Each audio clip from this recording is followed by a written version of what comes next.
Okay.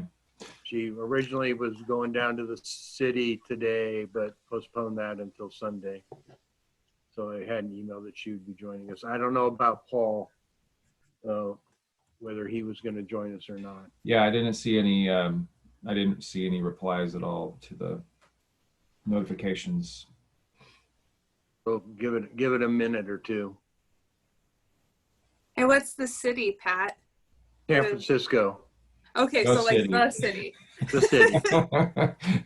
When you say the city, you only mean one place, the whole planet. Doesn't matter if you're on the East Coast or whatever. It's still, Yeah. in my mind, it's still the Bay.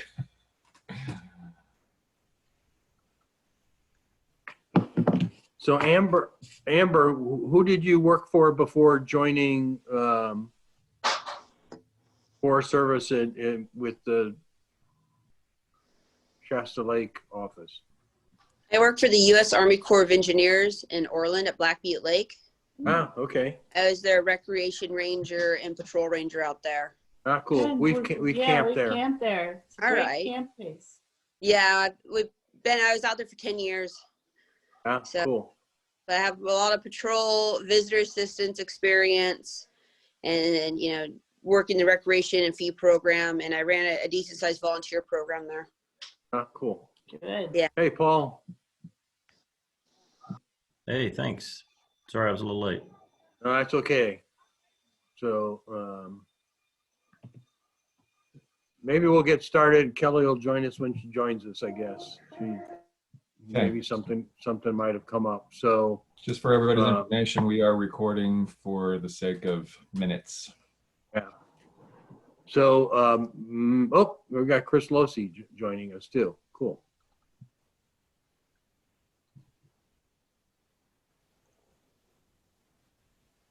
And I don't know about Josh. I hadn't heard about Josh either. So I'll give it a minute while Chris gets loaded up. Hey. Okay. So it's not on the agenda because for so long, everybody that has been with the group has been somebody everybody else has already known. Well, maybe it would be useful to do some introductions because we have some newer members here. So I'm Pat Frost and I facilitate the collaborative meetings to kind of let everybody remind them of that. So So I'm Carol Fall. I'm collaborative since we started in 2013 and North Lake Recreation and volunteer at Bowerman Barn. My name is Kelly Sheen. I'm the district manager with the Trinity County Resource Conservation District and part of the facilitation team for the Trinity County Collaborative Group. Michael? Mike? Yeah, Mike Dixon. I work for the U.S. Bureau of Reclamation, and I'm primarily representing the Trinity County Fish and Game Advisory Commission. Sally? Good morning. I'm the West Side Recreation Officer for the Shasta Trinity National Forest. Susan and Ross? I'm Ross and this is Susan, and we're on the Collaborative Recreation Committee and we're doing the bike thing in the bike park. Trinity Trail Alliance. Trinity Trail Alliance, we are the board and Susan's the president. And the Ross Molyneux Trail around the lake. Yeah. The Ross Molyneux Memorial Trail. Sorry, Okay. we always have to bring that up. No, we laugh, but that is not a joke. All right, Sarah. Good morning, everyone. Sarah Acreage, District Ranger, National Recreation Area. Great. Amber? Amber Machado, U.S. Forest Service, special use permits. And Paul? Paul Hooser, Trinity PUD. Last but not least, Chris. Chris Losi, District Ranger, South Fork Management Unit. Hi. So my first meeting as ranger, so just started at the beginning of last month. Cool. Okay. Welcome, everybody. Chris. So we don't have anybody from BLM today, and we don't have Joe Smales, but Sally said she would have updates from him. So kind of the starting point of the agenda is kind of line officers kind of reporting. So, I had written down a couple of things, and probably in addition to COVID related issues and updates, it's probably wildfire related issues and updates. So you guys, kind of take it in whatever order you guys want to go, and let us know what's happening. Sarah, I saw a hand. Yeah, I figured I'd take myself off mute for this part. So as you all probably can tell from what's going on in the news, a lot has changed in the last week. Unprecedented wildfire activity throughout the state, unprecedented, in so many levels. So what this has meant is that on Monday, we went from closing our developed recreation sites across, Northern California and implementing widespread fire restrictions, prohibitions, however you want to call it, to on Wednesday, I believe it was, a full forest closure of all forests across California. And this has been, people view it all kinds of different ways. My understanding of the rationale behind this is that it is coming from the fact that we do not have sufficient firefighting resources to keep people out of harm's way in the woods if a rapidly moving wildfire were to start. And so, interpret that through your own lens, but that's kind of where this is all coming from. If we don't have the ability to get out ahead of evacuations, we saw some of that with the Carr fire, and they're seeing that now with the Slater fire, the Bear fire. Then this is the step that the regional office found to be the best course of action given an impossible situation. What we are seeing more locally is, some concerns from the business community about, operations on the lake where, there may still be an opportunity for the public to recreate. This is all very rapidly evolving. So what I say right now is something that could change as the weekend goes on. But we are in the process of thinking through a way for businesses to apply to exemptions for the forest closure. And it would be under the condition that they take full responsibility for their customers' health and safety in acknowledgement that there are not emergency responders available to help.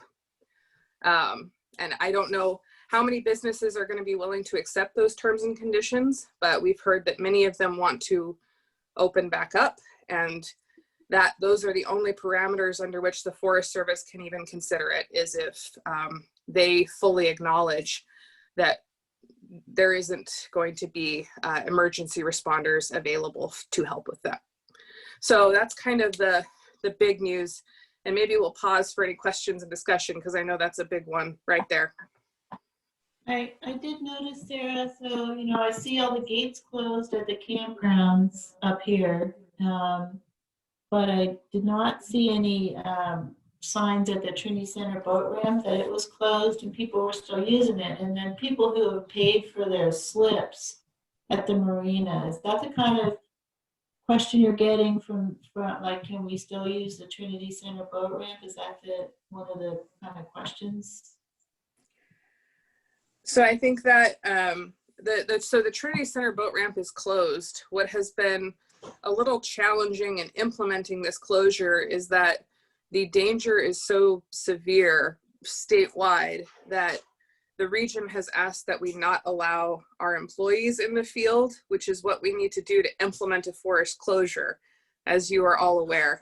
And just a second, my husband is doing groceries, so let me.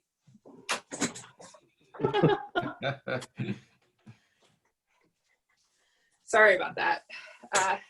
Costco run today. Yeah, because there's no signs that it's closed. So how would people know that it's closed? Yeah, there's So a I bit of emailed work that. to do there. I emailed it to Eric. So Eric got the sign, and it's up to Eric as the concessionaire to put that up. Okay. We don't have staff to put that up at that location. Okay, gotcha. Yeah, so that should have been Eric's responsibility. So as Okay. another clarification too, obviously I've seen that there was, the first thing that I saw had to do with the, no ignition sources and campfires and all that kind of stuff. And then more recently, the closure, and specifically like no, camping in the Alps and whatnot. So when you say the hard closure for the lands, that's all lands, all Forest Service lands then essentially? So Yeah, and we can get you technically like guys the Weaver Basin Trail system. we can get you guys the official orders after this meeting that lay out. It's very clear though. It says right at the beginning, no person is allowed to, I believe, like be in a national forest. Like it's something like very akin to that. Sally and Chris, correct me if I'm wrong, but it's very like very direct. Unless you have Kelly, a contract. Yeah.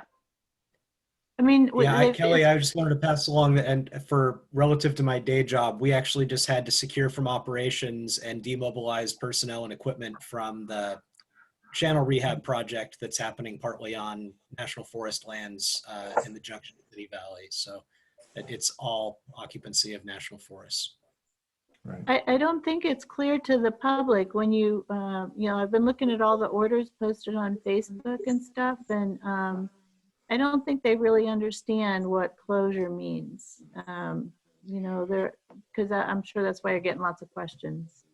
And then with the gates being closed to the campgrounds, that's really obvious. But for people out, we have people out wanting to go hunting and all that stuff. I mean, I don't know that they really get it yet. And, I guess my hope is that conditions improve and this is all short enough to make this a moot point. That would be my fingers crossed, like, let's get through this weekend as best we can. I will say that we have worked through a process on the Shasta Trinity to allow folks to go in the field to post signs and do that basic public communication. So that is going to be allowed starting today. It's just that's why we've had a little bit of delay from the Wednesday order. So posting stuff, usually when you have the signboard, like at the Trinity Center store, on the fires and stuff, it'd be really good to post something there, because that's one of the questions I was getting was from the store personnel, where they're like, what does this mean? And that's because KOA is still open and all the campers are still at KOA, and they want to do something. They want to get out on the lake. They want to go for a hike. And so they're still doing that. Yeah. And it's incredibly, in a normal fire year, we would have an array of staff that were set up on a fire to implement a closure for a specific area.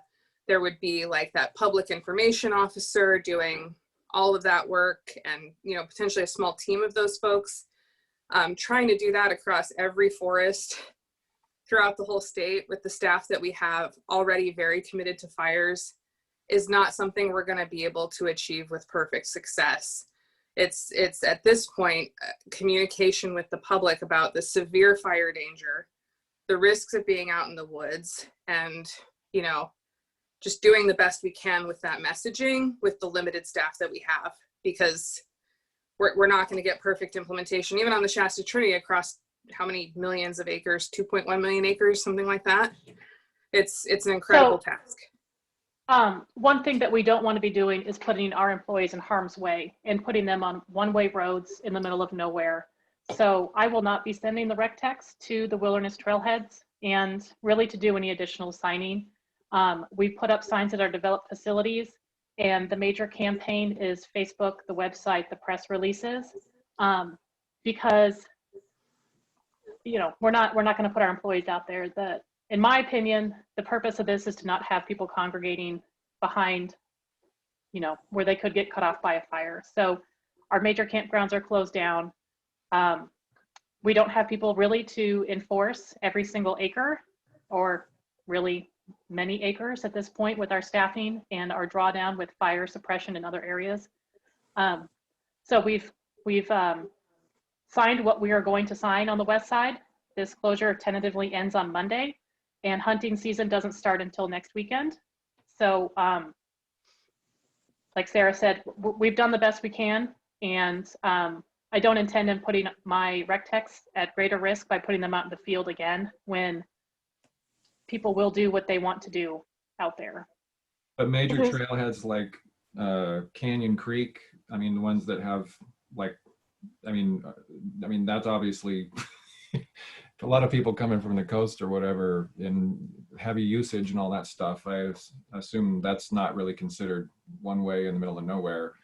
So they have to, if they're going to be going up to those locations, they should have gotten a permit. And we've posted our kiosks where you get wilderness permits that it is closed. And that's really all we can do. If you have kind of simple flyers and stuff saying, you know, instead of all the verbiage which people aren't going to read about a closure order, like if you just have a simpler flyer that says, you know, you can't, you know, there's a temporary closure, you can't go hiking, boating out of the boat ramps, you know, whatever. I'd be glad to post those all over Trinity Center, up at KOA, whatever. You just send me that stuff and I'll put it out there, because we're responding. I mean, the volunteer fire department, we're out there. Yeah, so the hard part is every single sign's going to have to come down when this closes. Okay. So we're trying to not, we're not trying to. Okay, anyway, so we have a sign. It says all forest is closed. If you want to, I can email that to you, but that would be great. I sent it to, I thought I sent it to Kelly Gant, but maybe I sent the other one to Kelly Gant. But no, she posted it on the North Lake website, but I'm still thinking the general store where all the KOAers are coming and stuff. There's nothing there. Yeah, and so that's also like an education part with the special uses permit administrators. Should be contacting the special use permit holders to let them know what is allowed, what's not allowed. So that would be Paulette Kelly or someone at Shasta Lake for those special use permit administrators. Okay. Yeah. I will also make sure that I'm sure that we'll be able to find that on Facebook, and we'll, you know, we have Fire Safe Council, you know, we've got several specific community pages. forums. We'll post off that as well. Okay. So Sarah, anything else? Is that enough? I feel like it's enough for a week. How about staff resources? So we do have some good news there, and you can see some of our good news in the form of Amber. We're really stoked to have her on the forest. We have made progress on our Vice Beth Nicholas position. So I do have the approval to fill that position, and it has gone over to our Human Resources Department, and they are starting to do all that behind the scenes bureaucracy work of filling a federal job, which still takes some time, but hopefully not as much time as getting the approval took. That's my goal. So you know, based on what I've seen before, I would say we're maybe 4 months out, but I wouldn't set that in stone or anything. I would put that in pencil so it can be erased and rewritten. But that's a really positive update from our last meeting. We have had some assistance from Linda Rivera, a Forest Service retiree, doing some of the work to catch us up on our billing. So if you've seen anything from her or have heard anything about someone named Linda Rivera, that's who this is. She is a Forest Service retiree, but she doesn't have a Forest Service email, but she is a legitimate person working under an agreement with the Forest Service. Sally, Chris, do you have any kind of staffing updates? Chris, did you want to give Joe's updates? I wasn't Sure. sure if you'd make it on today. Go ahead. Yeah. Here we go. So, so first of all, as you probably know, Joe Smells' last day is today, officially tomorrow. We have a detailer starting most likely in 2 weeks. Her name is Tara Jones. She's currently the contracting officer for timber sales for the Shasta Trinity National Forest that actually works on the Klamath as well. But she's excited about the job. She's a great coworker, you know, very earnest, hardworking, tries to solve problems. Eric Wiseman, who many of you know, will be starting as the fish biologist on September 28th. And also imminent is the lands and special uses position, Vice Lisa Wren, as well as the NEPA coordinator, another NEPA coordinator for the West Side. So yeah, that's the staffing situation right now. So So I have Go a ahead. couple more. go ahead. So we've made a job offer on the vice piper position, which is our maintenance worker. And he'll be starting once he gets all his background checks done. It is a local from Reading. Can't say the name yet, but we're really excited to have the help with the maintenance worker position for Cliff. And then we've completed all the pre-hire consultation for the lake manager position, the seasonal rec tech. So we should have someone ready to go for spring next year, all trained up and ready to be on the lake. Is that Bailey's position? Yep, and we've actually changed it from a 13-13, so a 6 month appointment, to an 18 and 8. So they'll be able to come on earlier and stay later, which will be really helpful for us to get toilets out and the floating toilets out. Anyway, and then I've accepted a temporary detail to the Mendocino National Forest as their forest rec officer. So I'll be working virtually for the Mendocino starting either September 28th or that next pay period in October. Could I ask, just for posterity, this seems to be a term that it confuses me, and I've never asked this question, but when you say vice so-and-so, what does that mean?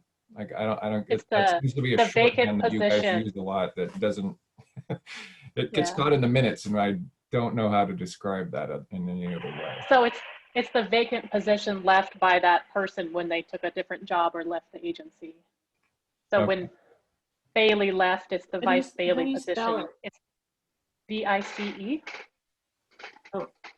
Okay, so it's basically an empty position, and whoever the last person that occupied the position is named. Yeah. Gotcha. Thank you. Okay. It's because So, sometimes you have multiple positions of the same like grade and position title. And so it's a way to differentiate the specific spot in the organization by saying just who occupied it last. Mm-hmm. It's the person who replaces somebody. So, you know, the vice president replaces the president, and the vice, Hopefully not. the Wren replaces Lisa Wren. Although, unlike with, you know, political succession, it can take a year or two, or in some cases, 5 years to get a replacement. Okay. Thank Well, you for explaining that. congratulations, Sally. I hope that there's some campgrounds in Mendocino left. It sounds like they're taking a pretty hard hit. So Yeah, that'll be half a their challenge. forest has burned down this year. So, and then the other quarter burnt down in 2018. So it'll be interesting. And I can do So it. are there any from home. other temporary departures we should know about? Hint, hint. Did I let you all know that I was going on maternity leave? No, Okay. that's why I asked. Thank you. Hey, congratulations, Sarah. Congratulations, Sarah. Yeah, I'm I'm pretty pregnant. My due date is November 2nd. So whenever the baby arrives is when she arrives, and I'll be out for about 3 months. There will be a detailer in my position. So you'll get to meet them and then say goodbye to them, because I have no intentions of leaving my job. Okay. That's exciting news. Okay, so other thing under the line officers, and we don't have Joe here, but maybe Sally has an update from Joe on the whole secure rules schools RAC appointment process. I do, but I think Joe intended for Chris to give his updates on this. Oh, okay. I can do that, but others may have to interpret some of this, because I can explain a lot on this, and then others I need to just read and have others explain some of what he wrote in his notes. Okay. And now I lost the email, so hold on. All right, there we go. Okay, so I told you about the acting ranger. We talked about Eric Weissman, the lands and special uses selection, the NEPA coordinator. You should know, if it wasn't already mentioned, that a new West Side archaeologist started at the beginning of August. Her name is Julie Talmia. She just finally moved into her house. She is living out of Reading, but she has been going up to Weaverville. And then, of course, we talked about the closure information. Joe wanted to share that Randy Moore, our regional forester, has inquired about the status of the Trinity County RAC package, but our regional forester hadn't received any information as of yesterday. So we're definitely following up on that. And then I'll just finish his notes, which is he wanted to update you guys on projects, Weaverville Community Forest Project. Specialist reports are due at the end of September. The main sticking point, as has been the case with this project, is heritage survey. Well, the surveys are done, but they're putting together their report to, because there's a lot of historical resource out in that area. And then also the Tangle Blue Trail, we're also waiting for heritage in that case, because we just don't want to pull them off of the community forest project. But once that's done, they can move to Tangle Blue, and it shouldn't take more than a day in the field and like 2 days of writing, and then we can complete the NEPA and acquire the grant. Although Sally, I don't know, Joe seemed to think maybe there was an extension we got or something on that with Tangle Blue, so you can add on to that. But that's all I have from Joe, but I'm happy to answer any questions you might have.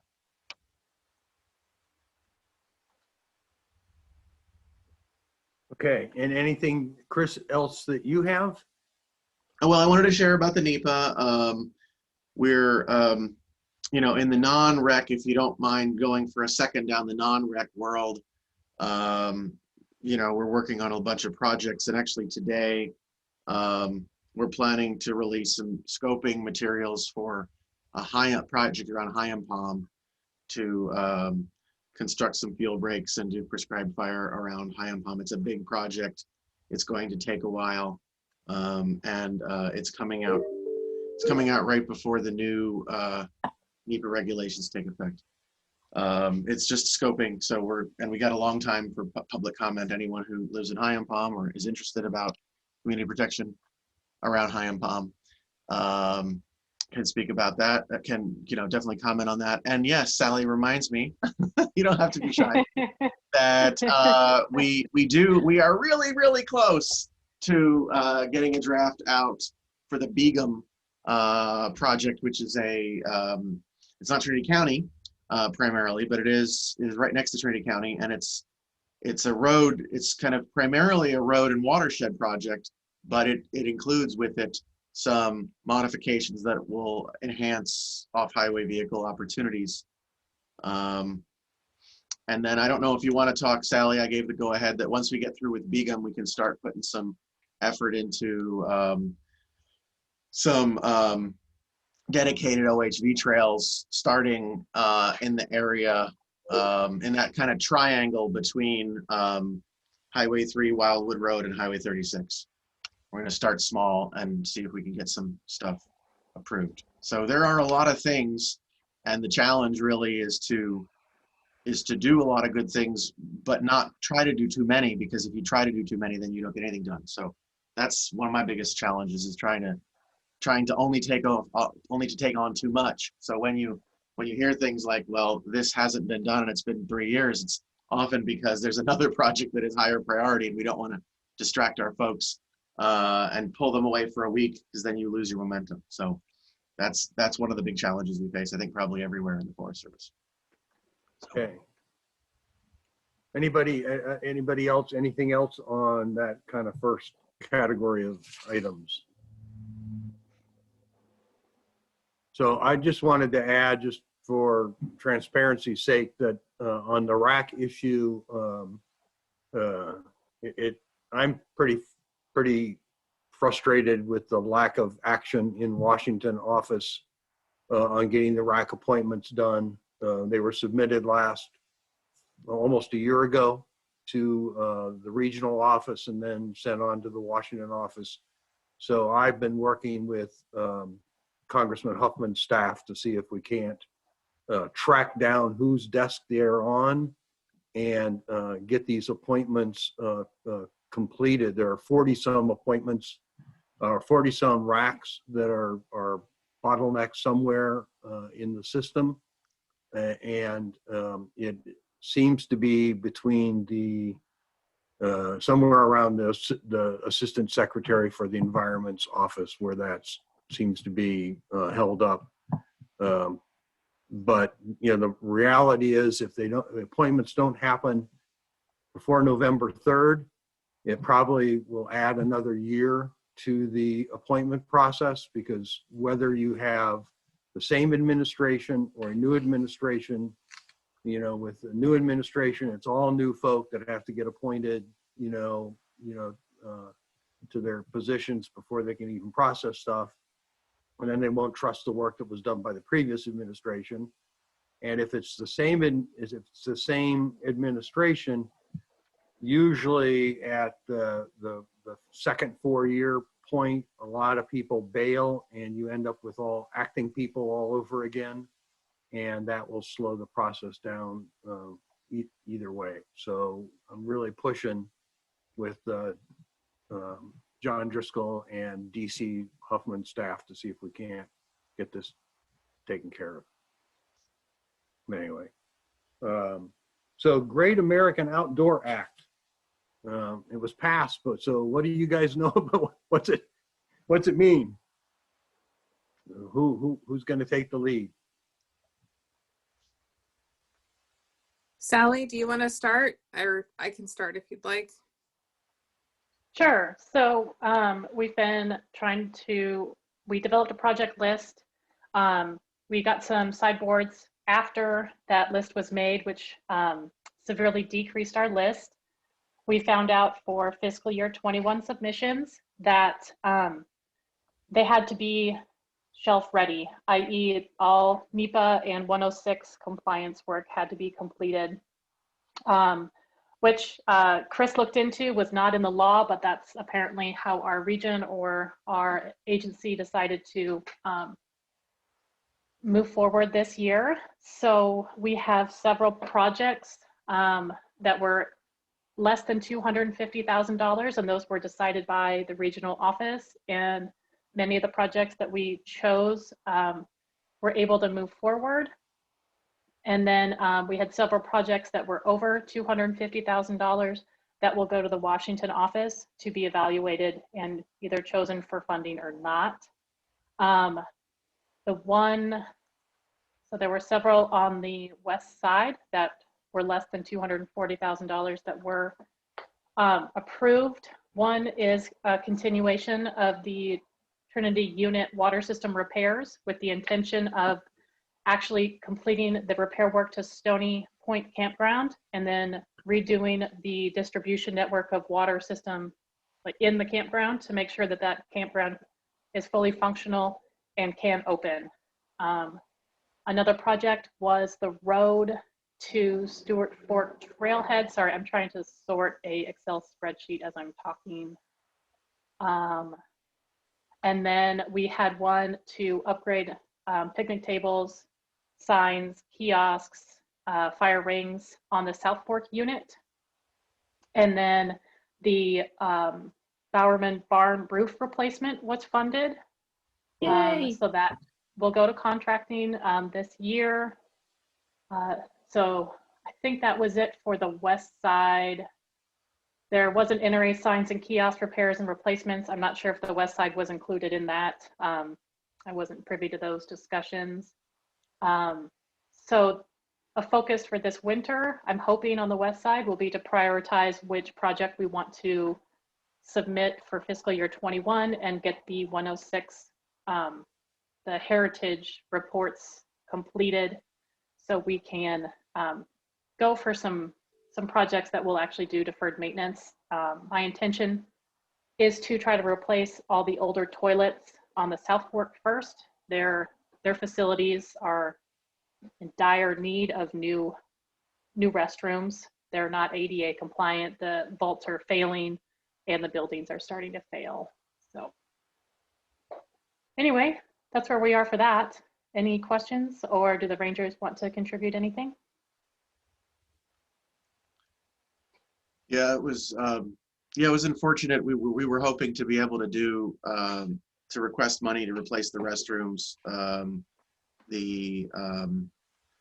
The official deadline for submitting the deadline for submitting requests to Congress is in November, but we had to submit our request like last week or 2 weeks ago. So unfortunately, that if we didn't have it perfectly lined out and planned and written down, then we couldn't request it. And so it was really hard because we had about a week to put together everything, and we couldn't even go out in the field really to kind of assess what exactly needed to be done before we had to have a plan. So really, unfortunately, it meant that in some cases we had kind of those future big grandiose plans that we had more fully fleshed out. We could ask for money, but the very simple projects were sometimes harder. Just the simpler type maintenance things were harder to get money for because we didn't have a written plan.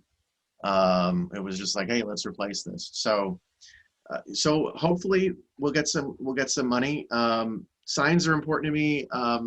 And if I could just go off on a little slight tangent, I think to me, a couple of the things that really, really bother me and concern me and want to work on as Ranger is just, the two things that come to mind the most are trash and signage. Because I feel like when you go to a place that has trash and when you go to have a place that has a sign that's busted and lying on the ground, it sends a message to the public that we're not really, that we don't really care about it. Having an old picnic table, that's not great. Having a road that's rutted isn't great. But when you go to a place and you can't even find the name because the sign is knocked down on the ground or there's trash overflowing the rest of the cans, I think that just sends a really bad message to our users, our recreational users. And I don't know if you've mentioned this, Sally, but we did. Joe and I agreed to provide assistance to the rec crew by getting folks that are not recreation specialists to go out the last couple weekends and help pick up trash and clean restrooms during the high use time. So we know that that's there. In some cases, we actually had to pull a little money from other programs. We won't be able to do that as easily in the future. But it concerned us a great deal, Joe and I, that there were campgrounds with overflowing overflowing garbage cans and such. And so we wanted to make sure that we at least did the minimum that we could to try to make it to let the public know that we cared about providing a clean and safe place for them. So that's my little soapbox on that. Okay. Sarah, you had something you were going to add? Oh, sure, I can add briefly. You know, this was a really great opportunity for the Forest Service and the land management agencies to be able to get some funds for work that otherwise is extremely difficult to track down money for in a normal kind of budget cycle. These deferred maintenance projects often have to be planned like many years out and go in a database and have, you know, like a lot of bureaucracy around them just because the funds are so scarce. So this was a really awesome opportunity, and we did the best that we could on the Shasta Trinity. And I give a special credit to Sally and the rec officers across the forest for working over, I believe, 3 business days to put together this list to meet the timeline set by our national office. So just a tremendous amount of hard work and a little bit of a taste of what this summer has been like, I think. Just a lot of requests for information, a lot of stuff, you know, data calls, that's what they're called, these requests for information from our national office pertaining to COVID, pertaining to everything going on. And so just kudos to her and the rec staff. That's it. Agreed. Yeah, good point, Sarah. Agreed.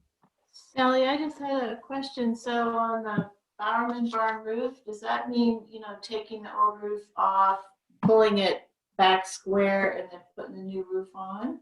That kind of... I don't know the specifics. I would guess that Matt Padilla and Pete have that. Okay. I think they're going to be trying to work under an agreement with HistoriCorps. Good. We're not supposed to talk about how much money was requested because that could change that contracting. You know, we're not supposed to speak to. Yeah. But I mean, the intent is to fix the problem, right? Okay, I'll check with Pete and see what we can do to help, because if HistoriCorps comes back up, we owe them a lot more wine. Nice. Oh, and on that note, the Eric's pack string is back up at Bowerman, so any apples, I'm sure, would be appreciated by those long-legged We can help creatures. theirs. Yeah, they've been working really hard. Yep, So- they're all skinny right now. Anybody else, any other questions on the Great American Outdoor Act that people might have? So can I just spin off that and go talk about the CARES Act funding a little bit? Sure. So we put in a fairly large request for fiscal year 21. We were definitely caught off guard with the unprecedented use at our campgrounds, and primarily our remote campgrounds that we do not offer trash services. So for the fiscal year 21 CARES Act request, I've asked for, I think, 30 additional bear resistant trash cans and bear boxes and maintenance worker time to install those at those sites, with the intention that when we get our RIA fee proposals over this next year, the goal would be we'd start charging a fee at those sites, and we'd be able to then provide trash security, you know, more amenities at those sites, because they are going to be, I feel like they're going to be used more into the future. We got lots of feedback that people really liked all those sites kind of out in the middle of nowhere.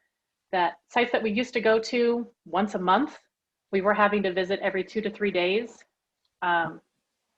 So we are trying to be a little bit more proactive for next year with all that trash and the bear problems that came about from all the trash.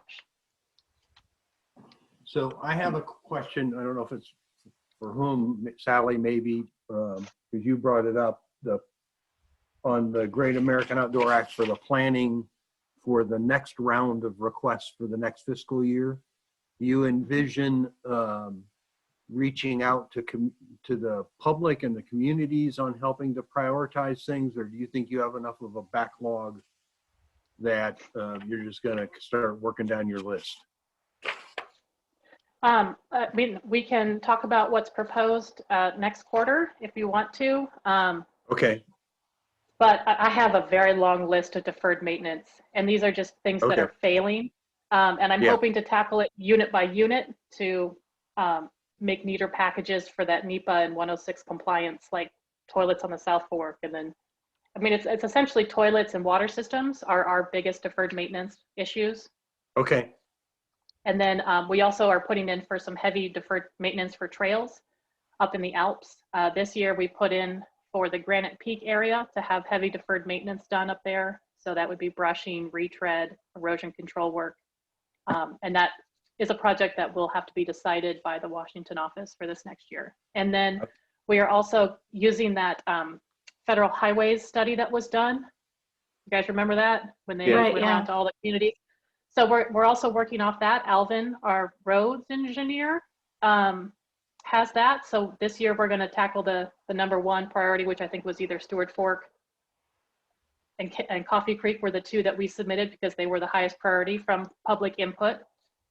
So those are the two roads that we submitted for this year. So our hope is just to start picking some of those problems off too, which has had a lot of public scoping completed already. Thanks. Okay. So I'm going to turn a little bit to Kelly on the next agenda item. This was a request from her, but I think Chris kind of started to talk about it when he got on this little bit of a soapbox, but I think everybody is sensitive to the issues of stewardship and the problems we've begun to see this year. So the next item is kind of educating the public on stewardship. So Kelly, do you want to kind of start the discussion there? I think I'm in agreement with Sally that how do you educate the public? We've tried Facebook, we've tried the website, we've tried posters. Until it becomes this huge marketing campaign, just the little teeny flyers and the stuff that we're doing doesn't work. Sally and I kind of joke back and forth. We needed a huge billboard on I-5 that tells people don't trash the forest. And I think it needs to be at that type of level. And I don't know if we can use CARES Act money. I don't know if we can partner with, I don't know, Sierra Club or somebody, because this needs to be a much bigger campaign than just posting little flyers all over the place. And I don't know what partners are in place, who we can pull in, but I think this needs to be a big, a regional effort by more people than just Forest Service and the county. But I don't know how to do that because I don't know, I'm not inside that inner circle of people, but we need to do something. It's just, people just, I don't know. It's just beyond me that you can go camp at the lake and leave bags of trash around and that's okay. But maybe it's a cultural thing and I don't know if we can actually change that.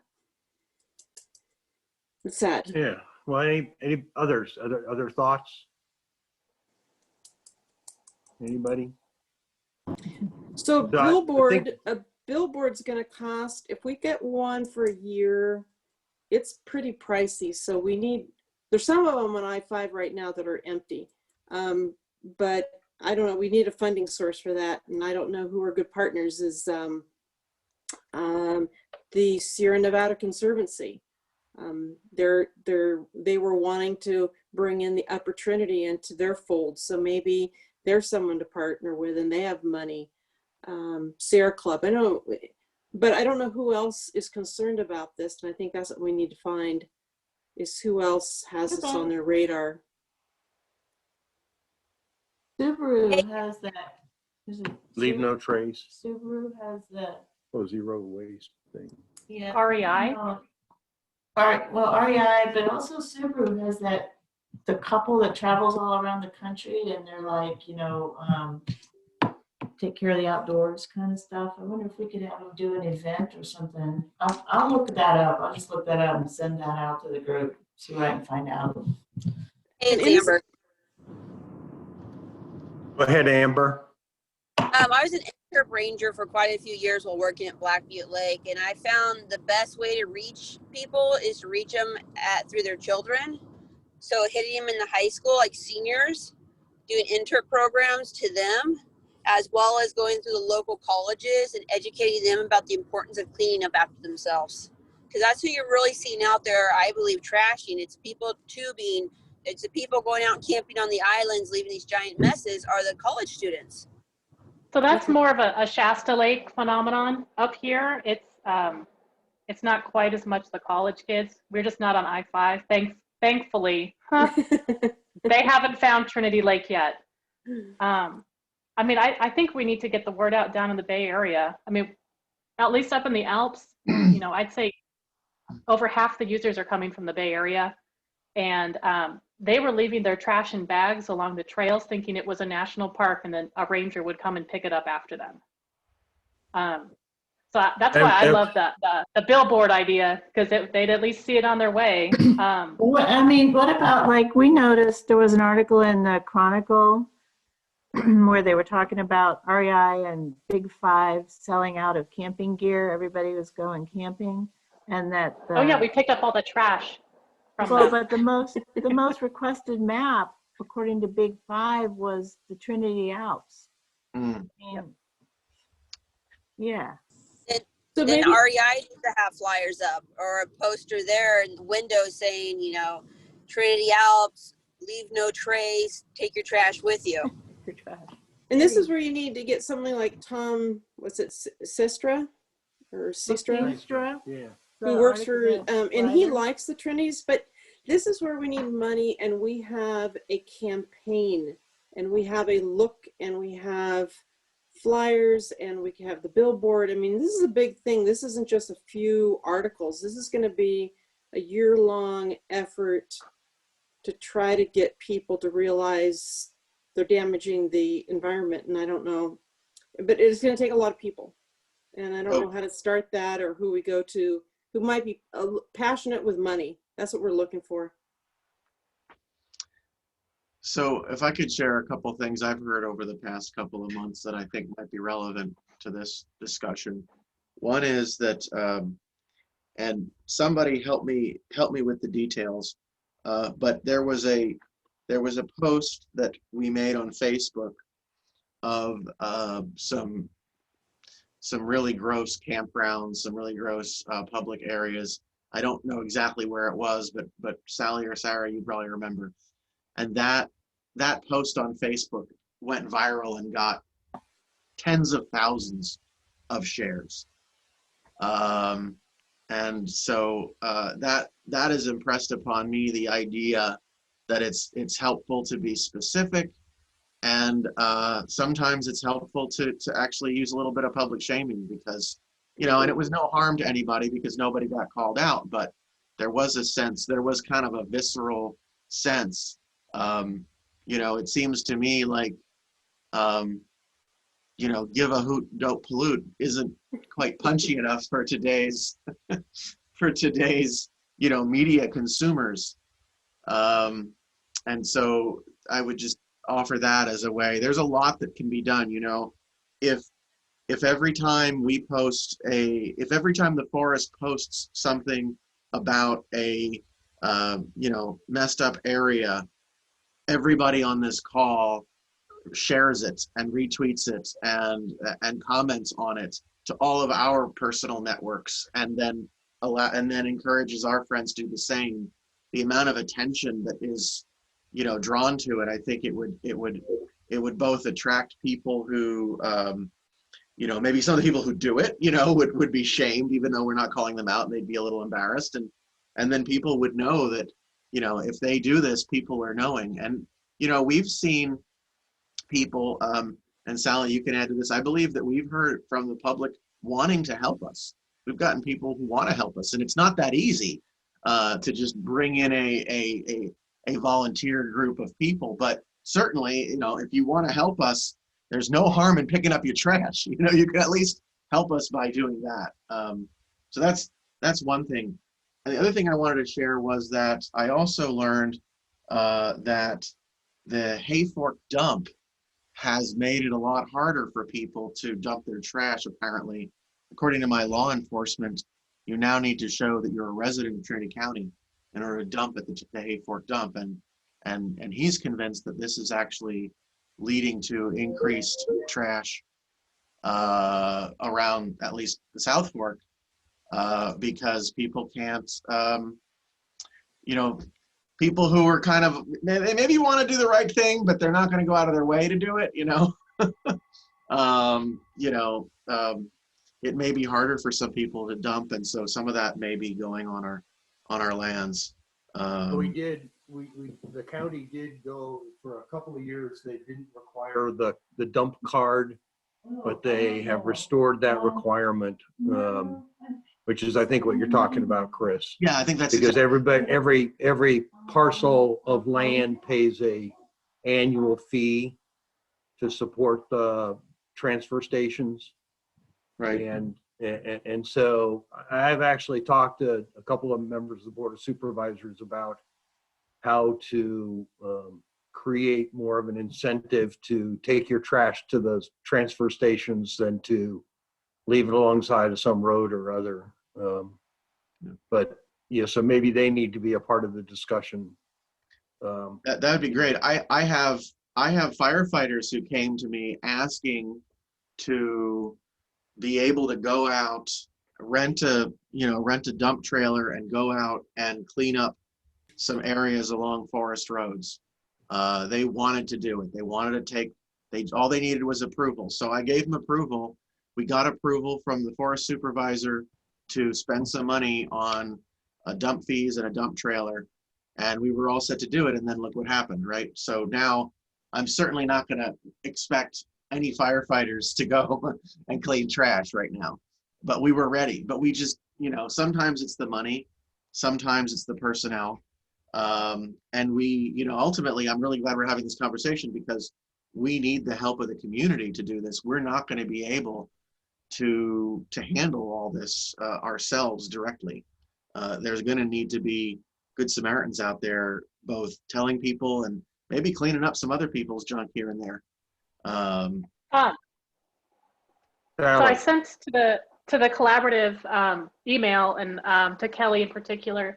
There's a campaign that's been going on for a couple of years. It's called the It's All Yours campaign. Amber, I'm not sure if the BOR was, or DOD.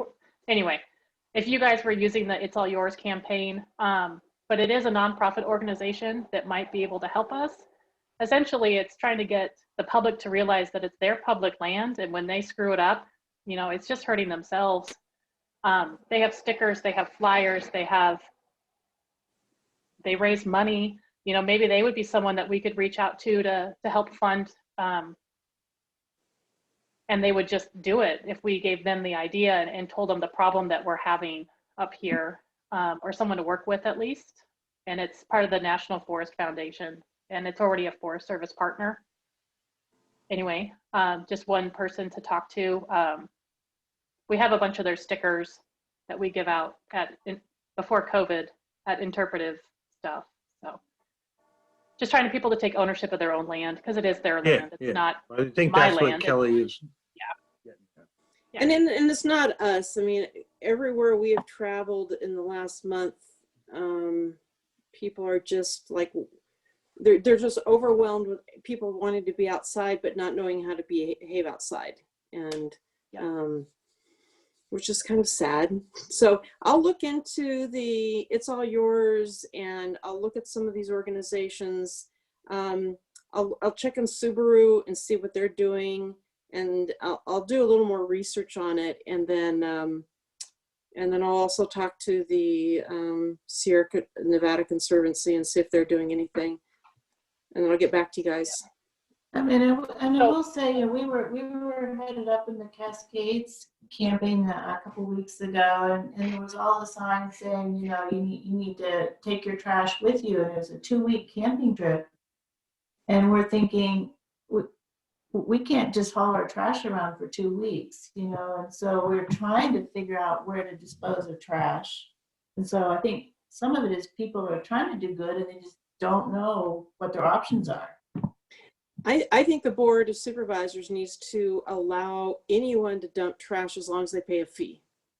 Yeah, at the transfer stations. Yeah, I mean, you don't need to be a property owner if you're going to pay twice, maybe, but at least you get rid of it and you're doing the right thing. I mean, people recycle and they go out of their way to recycle, and all the pain in the neck that is.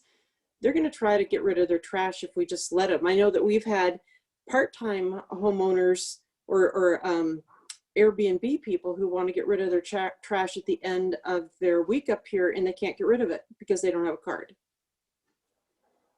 So this is a county problem I think we need to work on too. So it's not a billboard, but when you mentioned billboards, I thought about the big giant light up signs that Caltrans has when you're headed west. The bridge signs. Town and Weaverville, but that seems to me that, you know, working with Caltrans to, you know, maybe during certain peak tourist times, the major holidays, that kind of thing, to leave no trace, or, you know, pack Pack it in, pack it in, out. pack it in, pack it out kind of thing might work. I don't know. Are they using that sign, or is it down by Red Bluff that's on one of the overpasses? I haven't been down there in a while. I was down there on Wednesday, but it was too smoky to To read it? Well, but I that's think sad. they do. Yeah, I think the ones on I-5 they use, and then the, you know, I COVID don't know if they have messaging? a similar one when you're leaving Humboldt County, you're leaving Eureka area coming the other way from on 299. But those would be places, you know, that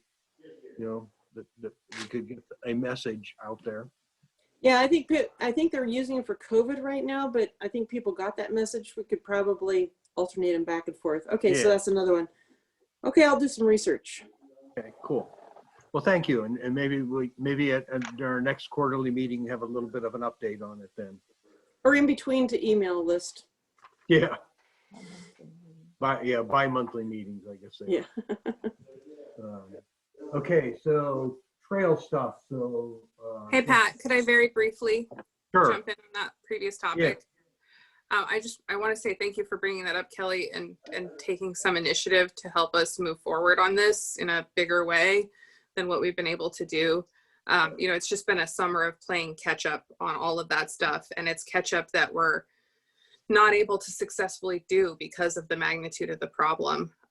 So yeah, a bigger effort is definitely needed. And, you know, I've been trying to communicate to my folks, like, we are in health and safety mode, like, do the basics to do what we can. But we're not doing a bunch of extra stuff because, as I said, we're just playing catch up on all this. So I appreciate the focus of the committee on this topic. So I was thinking of Caltrans and what you just said. Caltrans has that whole program about cleaning up the sides of the roads, and you Adopt a highway. Adopt a Yeah. highway. Maybe do you know of any Forest Service program similar to that, like Adopt a Trail or Adopt a Park or Adopt a something, where you can get people to sign up and that's their responsibility because they want to keep it clean? We have a Forest volunteer Service program. A what? Go ahead, Sarah. I was going to kick it to you because I don't have enough Forest Service tenure to know the answer to that. Oh yeah, so we have a volunteer program. You know, we do have the ability to do the Adopt a Trail. I would rather see people just take, you know, if they want to do trash pickup, you know, they could sign up with a volunteer agreement and then just let us know, you know, I'm going to be on this road section. You know, I'm going to take care of this road 3 times a year. Don't worry about it. We could provide the trash bags, the picker-uppers. You know, they'd have to sign the JHAs and you know, do all of our safety compliance that we do with all of our volunteers. You know, they have to wear the orange jerseys, but that is doable for sure. And they can do that with a campground? Yeah, anyone wants to go in and pick up trash, we can help them. This year has been exceptionally tough. Both of my assistants have been on fires for the past 2 to 3 months, so it's just been me and all of our techs. So there's been a lot of people wanting to volunteer, and I've kind of just punted those all till the fall to try to get them set up for next spring, because we are so short-staffed right now and dealing with COVID and the fires. It's really hard to take on additional volunteers because you can't just have them go to work without being safe. So that would be a barrier to setting up a volunteer program then, that you just can't, you can't process them. So that we definitely don't want to go down that path first. So if there was someone in the community that wanted to be the like group lead, and they could do the outreach and do the road assignments and do the distribution of the safety gear and be in charge of them signing the safety analysis. And I only had to work with one person that was then working with 20 volunteers. That's probably more doable than like me working with 20 different individual volunteers. So an Similar to umbrella. what Carol did for the Bowerman Barn? Which was Yeah, and Trinity Trail Alliance does. Okay. I mean, I'd have to say the volunteer agreement is really a discouraging thing, you know, to do all that paperwork and then reporting and then have to do the safety training every time you go out. And it really discourages people who just want to do something pretty simple, unfortunately. I get it, but, you know. Yeah. Unfortunately, it is the federal government, and you know, I am required to provide all that safety information because you are covered under workers' comp if something does happen. But it's a lot different for Caltrans. I mean, like I do a volunteer cleanup for Caltrans, and theirs is way, way, way simpler.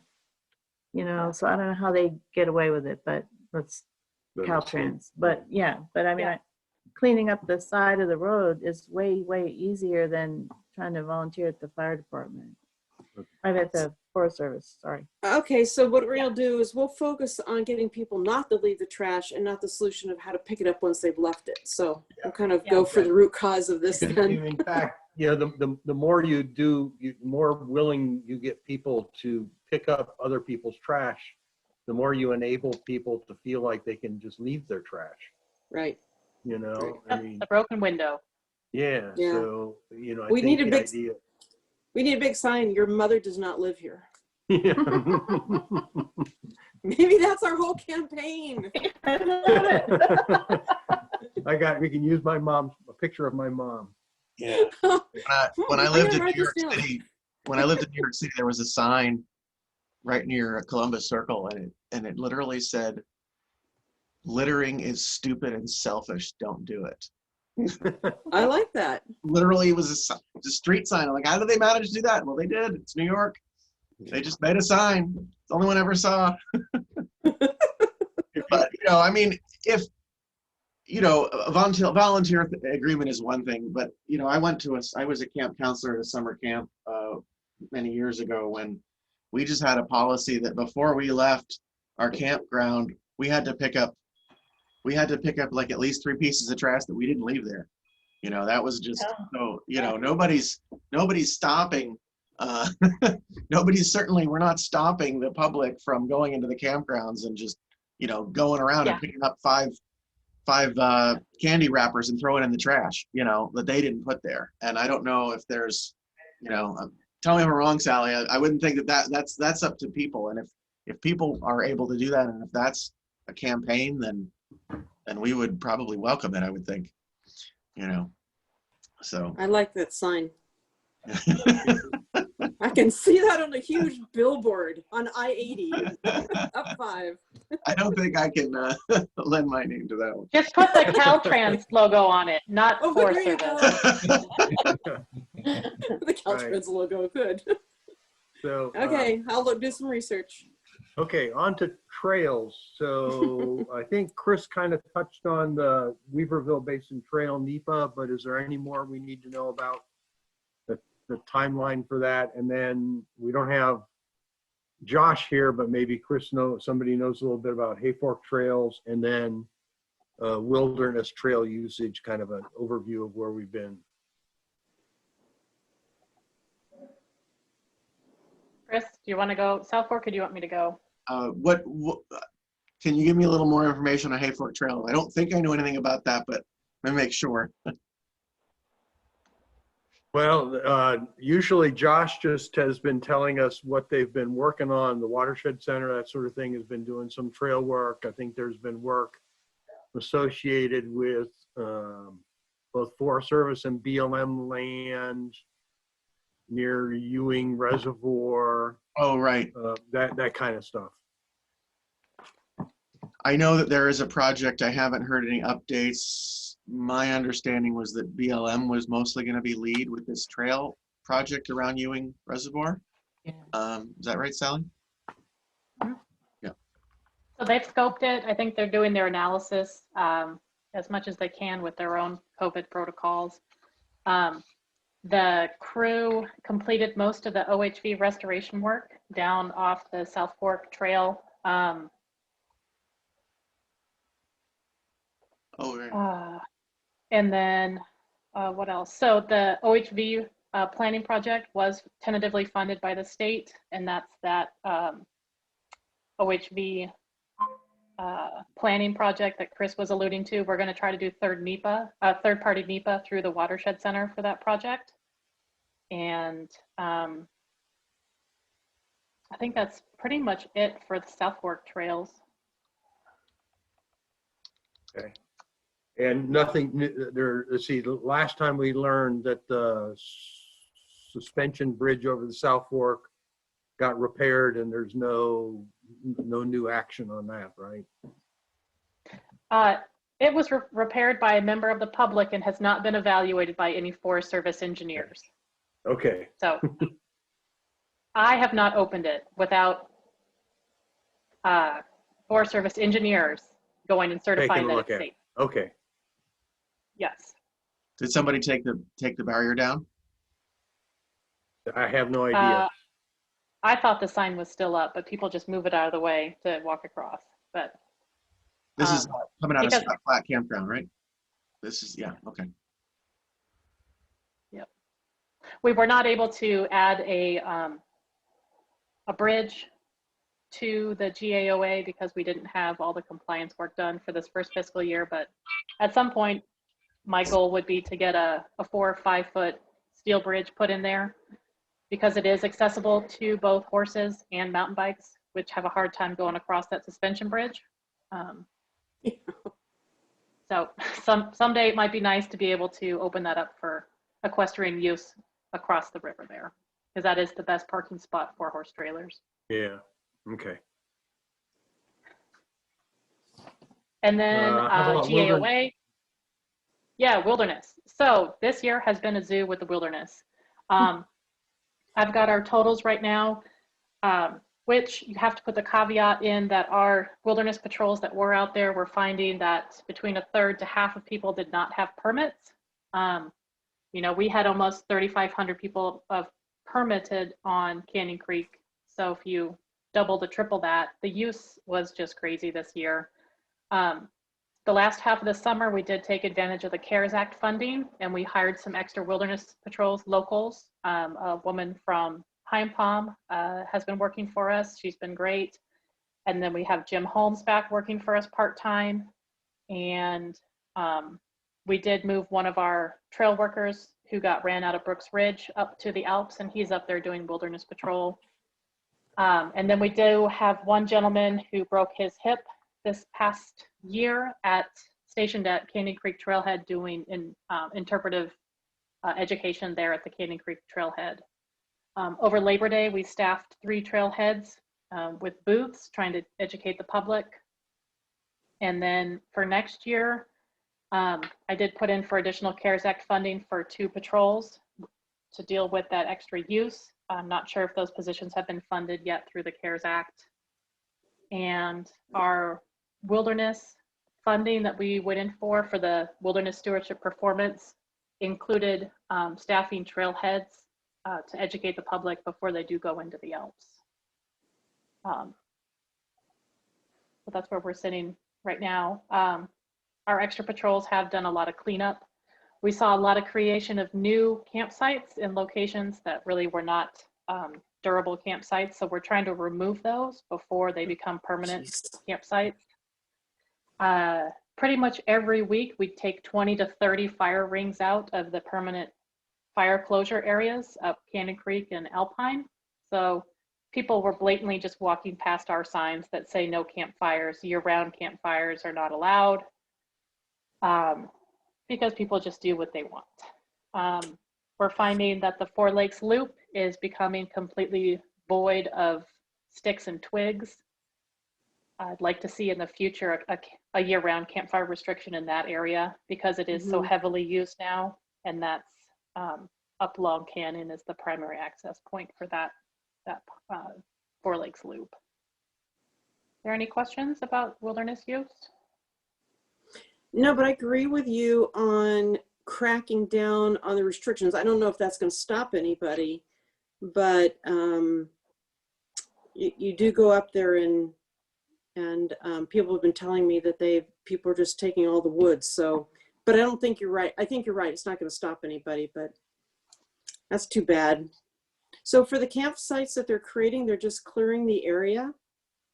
They're just, Well, they're on like non-durable surfaces, so they're like camping oh. too close to the lakes. They're camping in the meadows. They're, scratching out spots that really just they're not good campsites. So we're trying to get rid of those as soon as possible. So am I right in remembering that there's no charge for the permits? Are you guys thinking of coming up with a charge for the permits? I personally don't want to have a fee associated. If you see the cars lined up in front of my office, that's already very privileged people that get to take the time off work, and I don't want to. I'm vehemently opposed of charging a fee. If this use continues, we may need to look into restricting the number of permits and maybe having a lottery system, but implementing that in any kind of like next year or even the year after, I don't see how that could happen.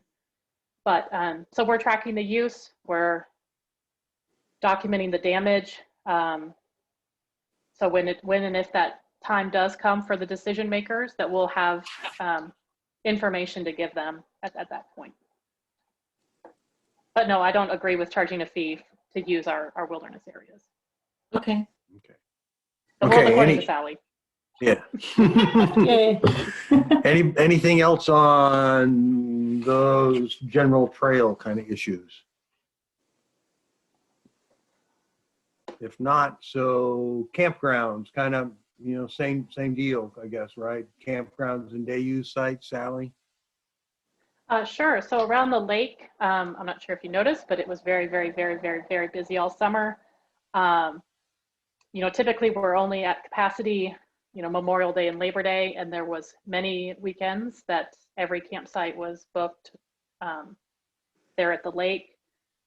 Our remote and campgrounds along the 299 corridor were extremely busy this year. I typically see or get reports of when things are hammered and destroyed, but I really do think that many people were able to get out and recreate and have a good time. We got lots of notes sent back to us about how people needed to get out of their houses and they had a great experience and they're going to come back. So my rec techs worked very, very, very, very hard this summer and kept a good attitude. And I was very proud of all the work they did to try to keep up with the increased use. And was Shasta Rec able to keep up kind of generally with the I think they had a lot of the same issues that we had, is just keeping up with the trash and the restroom cleaning. I don't think they brought on any additional people, so they just all had to work a little bit harder this year too. Sally, which you would hope. Yeah, go ahead. If the forest is able to open next week, hopefully, or soon, how late are these campgrounds scheduled to be open in the fall? Each site is a little bit different. All the SRC sites have a schedule that they close on that's agreed to in their operating plan. Some sites stay open longer because they're more geared toward hunting. Some will close after Labor Day. I'm not sure on the exact dates of all of those, but I'm pretty sure that Nancy here at the front office updated the website with that. Okay. I'll be closing Burnt Ranch shortly. Typically we close that after Labor Day. Right now all the sites on the South Fork south of 36 are closed because of the Elkhorn fire. Those would have stayed open for the hunters. I'm not sure where we're going to go from there. So everything's kind of up in the air right now with all this fire danger. My intention was and is to keep Lower Hayden and Pigeon Point open along the corridor throughout the winter. Oh, okay. Which they typically are. Any other questions on So when do you get kind of a report from Shasta Recreation on campgrounds and boat ramps and that sort of thing? Usually whenever you guys ask for it, I ask for it. So Well, probably I can ask for that. Yeah, for our and next email it meeting, out that to would you. be good. That would be good to have, I think. Okay, no problem. Okay. Boat ramps and marinas. We have a few items there. So one that I know people have been certainly fretting about, wondering about, is Minersville boat ramp and the update on getting the design approved and the permits done and all that kind of thing. So Sarah. Hey everyone. So for Minersville, we have been talking with DBOW regularly, and their engineers have not had time to look at the parking lot design. So we have gotten responses from them, and their responses have been, we have not had time to look at that. And you know, I think it was initially substantial COVID delays, like everybody else, that threw everybody for a loop. At this point in September, I don't know. I don't have an answer as to why they still haven't looked at it. But we did ask, I think, a week ago in preparation for this meeting for a status on, you know, their review of that design. Since they don't want us to move forward with going into contracting until they are comfortable with the design of that parking lot, which I can understand from their point of view. So that's where Minersville is at. Any questions on that one? I think last time we were mulling over what the time frame was in terms of the grant and whether or not you needed to get something firm in writing from them that they were willing to extend the time frame. Any progress on that? So we talked about that with our engineers who run a lot of our contracts, and our sort of grant person who's been working with DBOW. And we're going to start that process in October if we still do not have a design back from DBOW.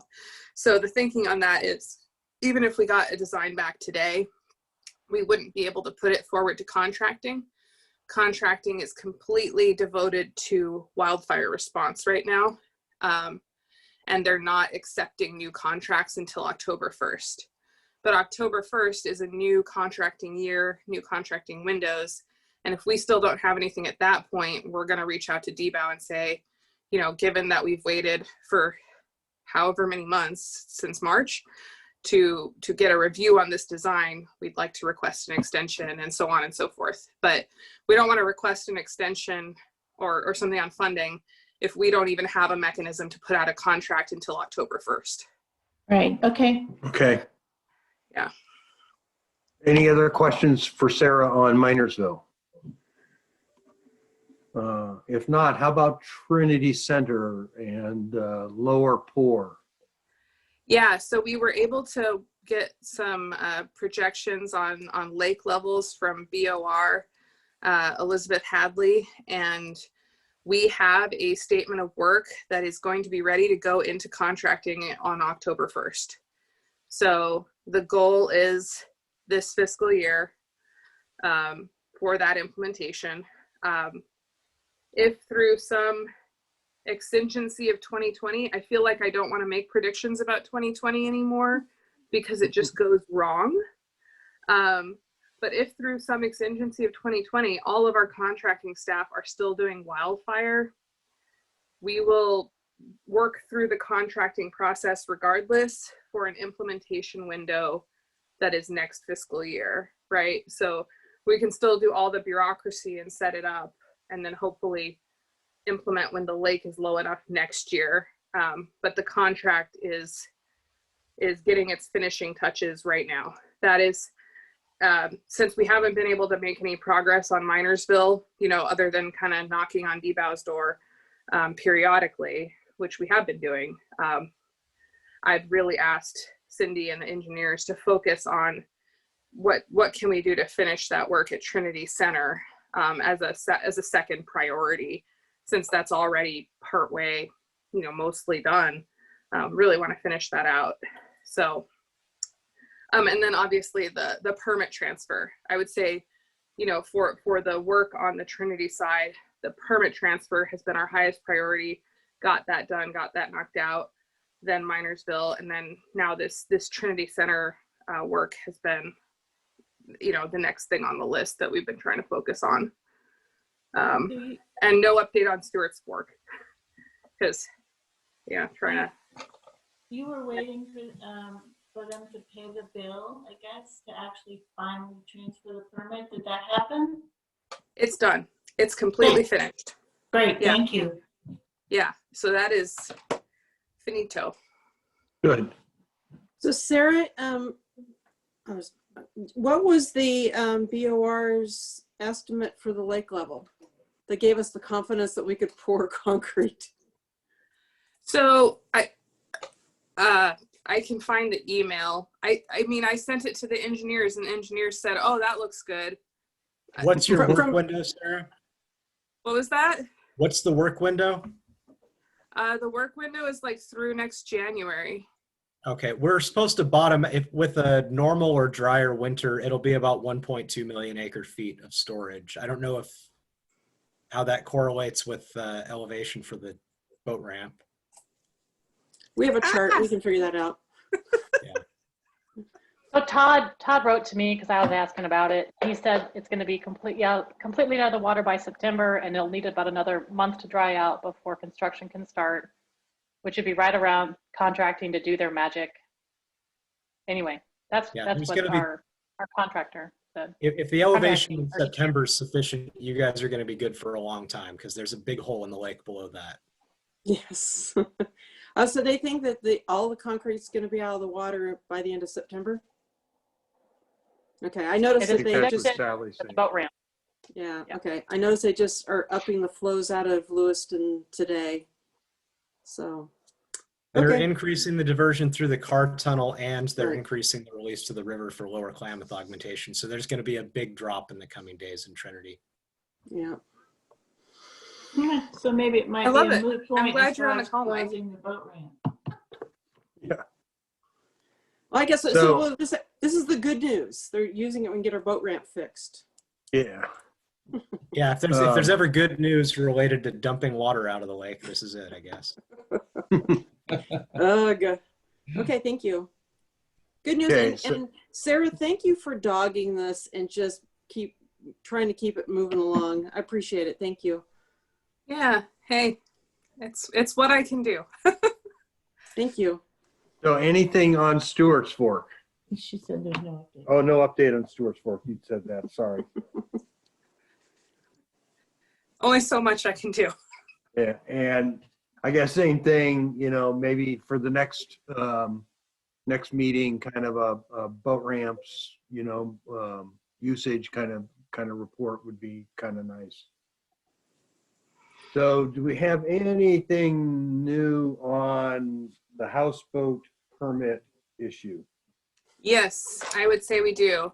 It's not going to be as much as y'all would like, and I know that, but it's something.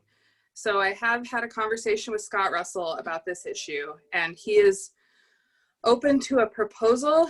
And what needs to happen is something that probably can't happen until these fires chill out a little bit, which is some dedicated homework time by our special uses staff to figure out the bureaucratic mechanics and sticking points of how we would do these changes internally without something from Congress. Now, if you guys want to keep going that other path, then I don't have any, I don't have anything to say about that, because that's outside my wheelhouse, and that's y'all as the rec committee and private citizens. So, take from that what you will. But we are certainly open to having the conversation. It's the homework piece that needs to be done. And I think you've gotten a sense of where our staff is right now, which is health and safety, forest closure, wildfires, at least in the short term. I've been saying that for my baby shower, I would like rain. So if any of you can set that up, that is what I want for my baby shower. Literal baby shower. Yes. Yeah, literal one. What's the date? So what's the date? So we can put it on our calendar.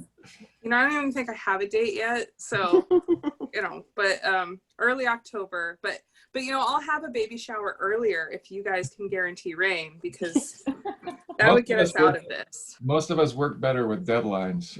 Okay. September 15th, make it rain. So, Sarah, so Scott, you believe, is on board and he understands the issue? I'm not going to say that Scott is on board. I would say Scott is open to having the conversation. So is there more convincing that needs to be done of why we want this done? And no?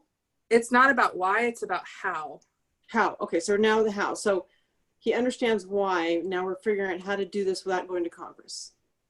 Yes, this is a, yeah, it's a technical how would we make steps? How would we justify?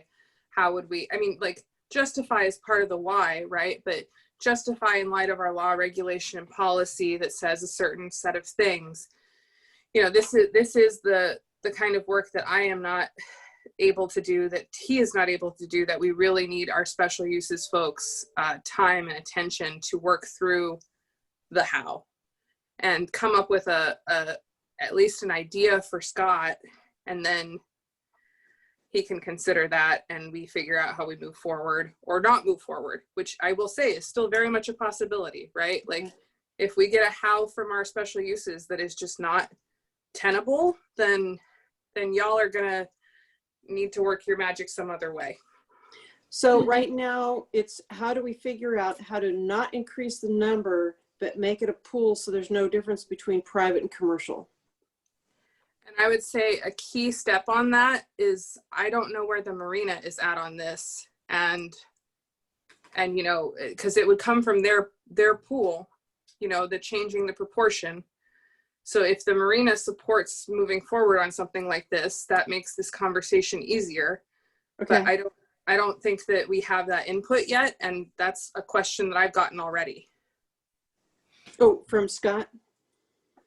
Okay, so I will talk to the Plotskys, and since they do most of the, and see where they stand. I know the last time I talked to them, they make way more money on slip fees than they do renting out houseboats. And they don't have enough space for all the commercials anyway, so I'll ask him. Right now, in the two permit renewals that we did, they did decrease the numbers allowed within their permit. They asked to have it decreased because they were never going to have that many again. So anyway.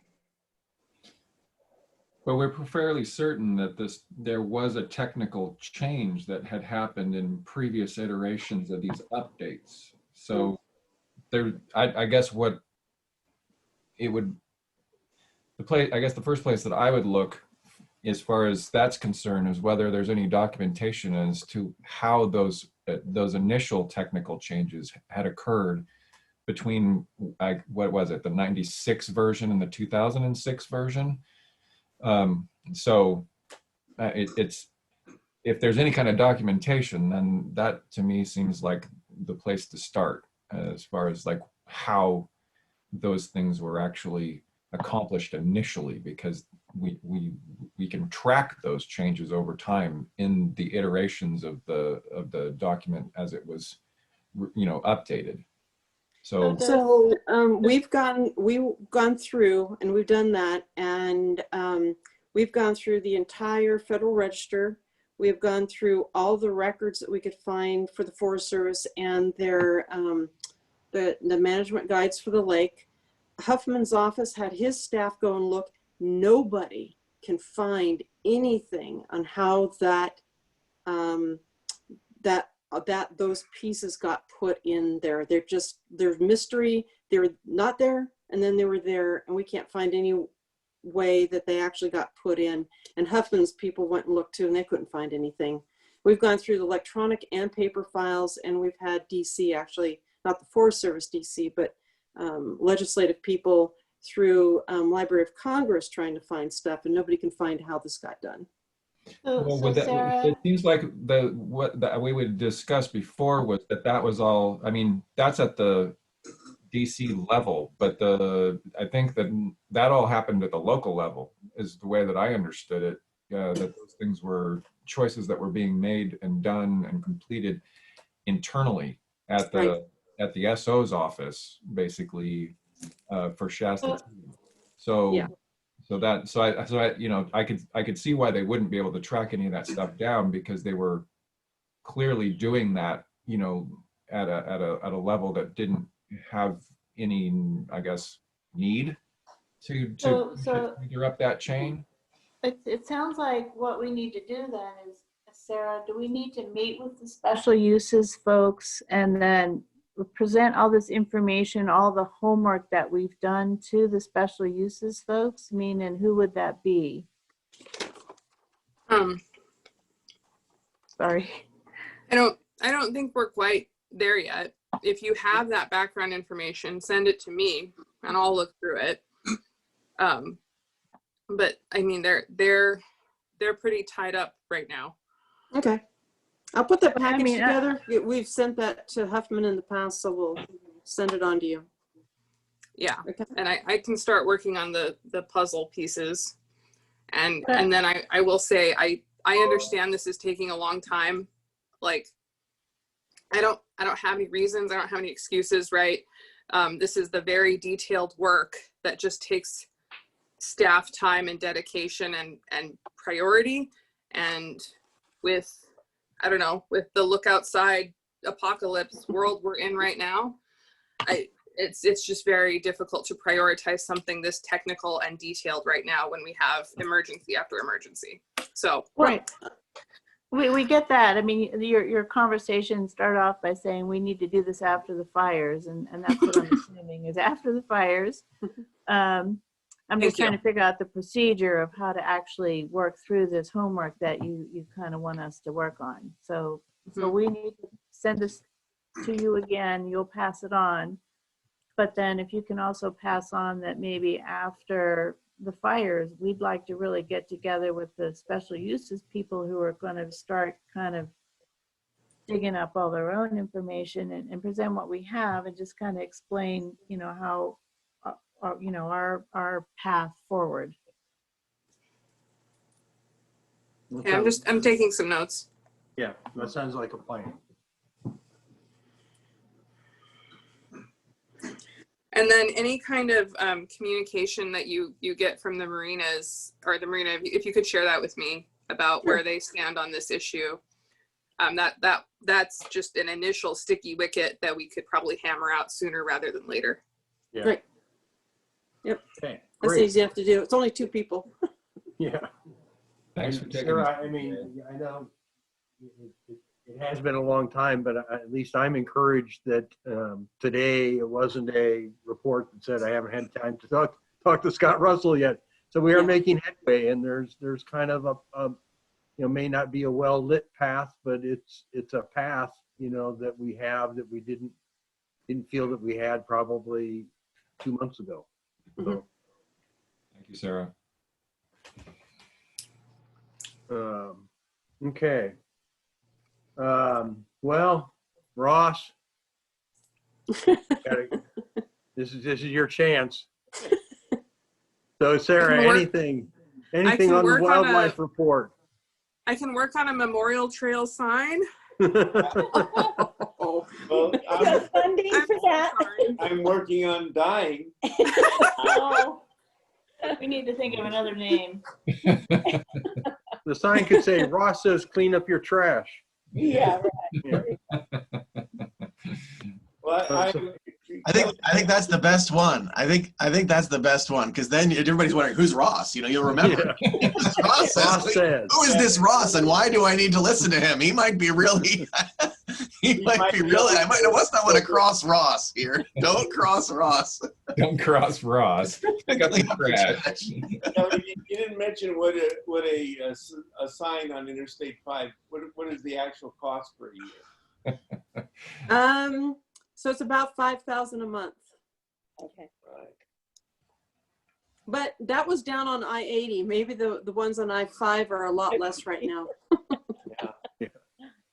So no new news on the multi-purpose trail then. Okay.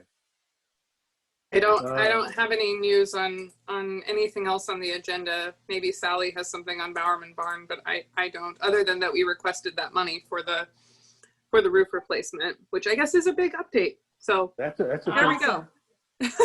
So anything else? Covered that earlier. Is there anything else on Bowerman? I mean, we've obviously not done any docent tours or anything like that. No, but I've been I put out 250 each of the brochures, and I go down every week and put them out. They're all gone. There's bunches of people just wandering on the trail and just wandering around the barn. So I need to get more. I ran out of brochures, so I need to get more printed. But anyway, it's been busy down there.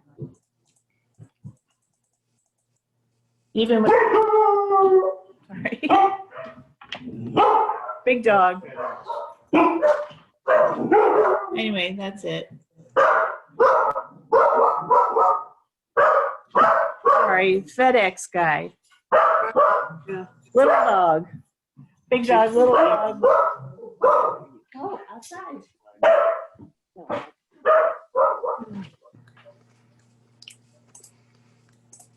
Sorry, that was all I had on Bowerman. And then that's here. I find it reassuring that you closed the National Forest for safety reasons. We just all assumed that you were raking up.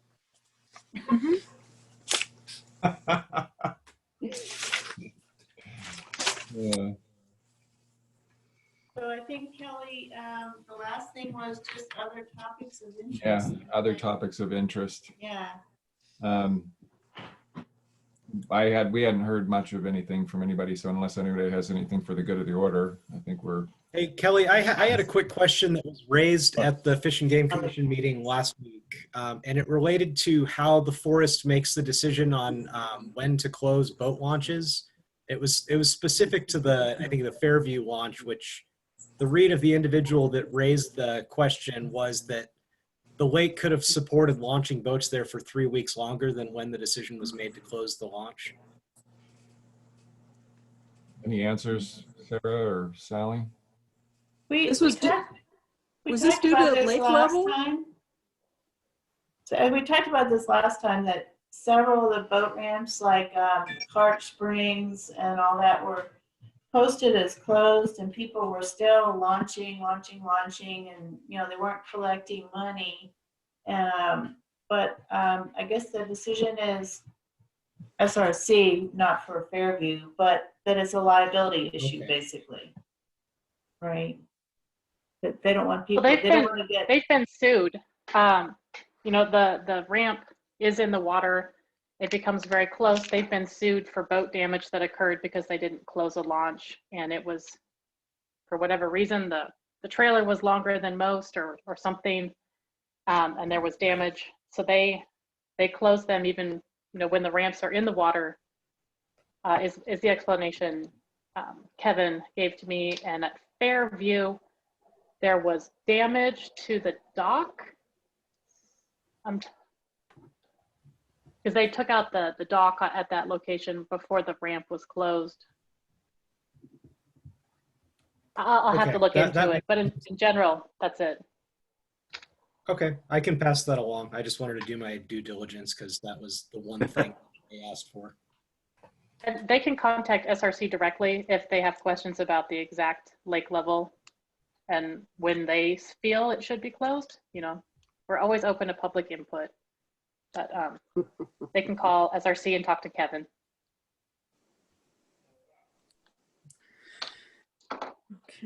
Great. Okay. So anything else? I have a question. So I've been getting questions about hunting season. Is that like a TBD, or are you gonna let the hunters go into the forest? So hunting, like right now, like through the 14th, would not be allowed. My understanding is that most of that doesn't start until September 19th. I could But be very people- misinformed on this. But people are out there scouting, and we've had tons of people out just looking. They're out in the woods looking around. They're not theoretically hunting. I mean, technically, Nobody is that's not supposed allowed. to be inside the forest. This is just another one of those challenges of enforcement. So, since it doesn't look like the fires are going to get any better, and we still don't have rain, and it's highly likely that this closure is extended, what is going to be done to get the notice out to the hunters? I mean, what plan do you have in place to get the notice to everyone that it's closed, you can't come hunting in the forest? Yeah, isn't like bow hunting wrapping, like, was that this week? There's usually Right. a week. My It understanding is was last weekend, Kelly. it was last weekend. So Mhm. so I guess that would be my question too, would be that if they're going to continue to have like no ignition sources, and my understanding was that firearms were part of that exclusion, would they continue to allow, I guess, bow hunting during that time frame? They're not supposed to be in the forest. Well, I mean, like, what if If that they part gets lifted it? lifted, Oh. but the ignition portion doesn't? So I can speak to that actually more clearly than this whole complete forest closure thing. If they lift the full forest closure, then hunting would be allowed, because the ignition sources piece does not cover hunting.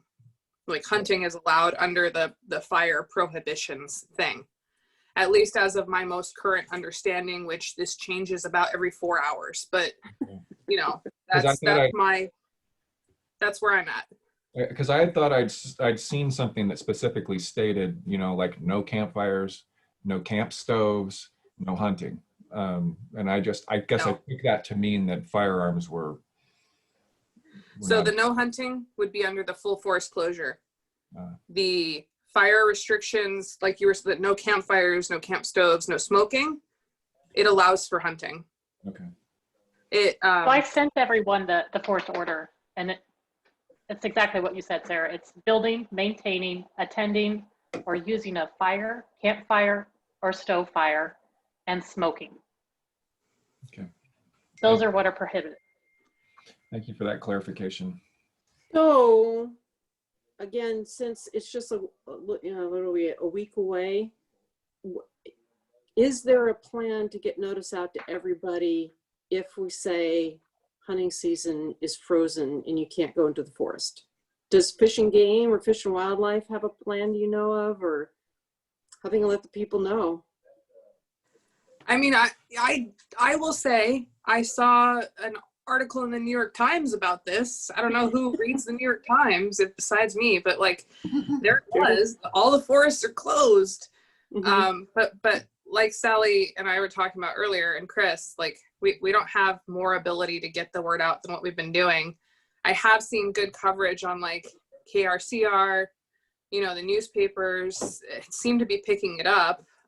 It's a big deal to close all the forests. So, And SPI is closed too. SPI has been posting, so people can't go out on SPI. So it means it pretty much eliminates any place they can go. Except, Oh yeah, they were on our there. property looking, scouting around. There's no BLM closure right now. Yeah. What was that, Mike? Sorry, I was just saying that the BLM hasn't issued a closure. Has not. So public lands neither that has BLM are still open. yeah. So one other thing that we're pursuing to get the word out is to get potentially electronic signs posted on the highways saying, the forest is closed. That's going to take a little bit of time. We're also kind of hoping that by the time that goes through, that there won't be a point to it anymore. But given the potential that this could extend, we are working on, how do we get funding to get these electronic signs and get them placed? Is that something you would outreach to Caltrans for, or is We've started that conversation with Caltrans. So how about the conversation with Fish and Wildlife to have a plan in case we can't? I mean, they have addresses and contact information for everybody who bought a license. Right. So, That You'd hope that someone at conversation the is all regional happening office. at the regional office level. oh, okay, okay. There are regional people who are, you know, really these are regional closures, right? And so we're hearing about this in a delayed fashion relative to things happening at that higher level. Okay. And they're having those conversations with California Fish and Wildlife. So Okay, I good. do know that that is happening. That's reassuring. Yeah. It's work, something's, okay. Thank you. Absolutely. Okay. So with the Caltrans conversations, again, those giant humongous signs as you're going up and down the highway seem to be, that would be a way to say national forests are closed. Yeah. Kind of thing. Like that one coming out of Reading. Yeah, exactly. So we reached Yes. out to, actually a couple of us reached out to Caltrans and they said that they're not allowed to do that. Wow. They can only put up signs either that are related to the specific, state roads, or they have those generic messages. And so I was planning to send you a link. I think it was Kelly who was talking to Caltrans about signs. They can put out signs that say, one less spark, one less wildfire, but that's like public service announcement stuff, and that would have to go through Sacramento. So Yeah. they're, according to them, they do not, according to the folks that I spoke to, if it doesn't affect the road specifically, they do not sign it. So if they are going to allow public service like the one Spark, and I know they've done COVID masking signs. COVID mask. If it's a public, if we can get something that's public service and maybe go through Senator McGuire to get him to go to Caltrans, do you think that's an option? Don't ask me. That's state government. That's state I'm not government. gonna Okay. stop you. Okay. It would seem like with, Newsom declaring all these, emergencies and stuff, that you would just have the governor's office tell Caltrans, forests are closed due to wildfire danger. Right. Something simple. Go home. I'd turn back if I were you. That's a sign. I kind of wondered, I used to live in Southern California, and I kind of wonder if you're heading up I-5, Castaic towards the Grapevine, and they've got, Angeles National Forest there, Pyramid Lake, tons of recreational use. I would imagine that sign, those signs would say, National Forest closed, but maybe I'm wrong. But certainly I would think that all the folks down there would want to know that, and that Caltrans might be very amenable to doing that. So if they're doing that down there, they should do it up here. But I think it just, that really goes into the realm of lobbying and kind of something that we're really not comfortable doing. But I'm just sharing what I learned. But that's why you guys, That's why you have us. that's why you have a recreation committee, because we don't have that same queasiness about asking those kind of That's true. questions. That's why I'm talking to John Driscoll about the rack and you guys aren't. That's why I'm sharing. Hey. Yeah. So anything else? Nope. No. So Sarah, the odds are pretty strong that we won't see you at the November meeting, but we'll be, we'll be rooting for that rainstorm on September 15th or sometime like that. Send the baby Thank you. pictures. Send us pictures. Absolutely. Yes, I'm very excited to meet her. And so that is the big event coming up for me. Yeah. And Sally, if you'll be on detail probably by the time we have our next meeting in November, right? So some acting Sally. Yeah, they're we'll gonna have- detail behind me. Okay. Yep. Okay. So send all your questions and complaints to Chris. You're stuck with And Amber, because now that we got Amber. And Amber. And the new Joe. And then, yeah. All right. Stay safe, Okay. everyone. So I want to thank everybody. Everybody stay safe. And Thank you. appreciate it all. You guys are doing. Appreciate it. Thanks. Nice meeting everybody. Adios.